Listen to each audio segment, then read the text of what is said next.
I'm Sharon Bill. Welcome to my YouTube channel. Working through previous year's exam papers is an excellent way to revise and prepare for your ABRSM Music Theory exam. I've worked through every single question of every past exam paper in grades 1 to 5 from 2014 to 2018 to help you to really get to grips with your knowledge of music theory. And even though the exam paper has changed slightly, the older year's papers still provide great revision and exam prep, and I explain the changes to the paper in each video.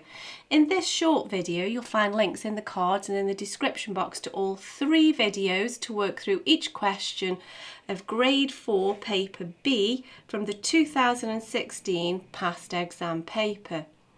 Grade 4 draws upon all of the new information in the Music Theory and Practice workbook, in addition to the information covered in the previous grades.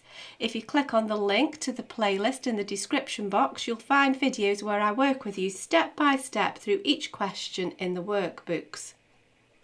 As an additional help, if you go to my website, you can download some free PDF information sheets to accompany each step in this series. There's also a page on my website with all of my YouTube videos listed there. You can also find out about the books that I have available. I've written an exam technique guide, How to Take Your ABRSM Music Theory. It's full of tips and hints on how to best be prepared for your exam and how to make the best use of your time on exam day. So if you visit sharonbill.com, you'll find it all there. If you can give me a like, that would be super. And please do subscribe and share out the videos. Enjoy your studies. See you next time. Bye.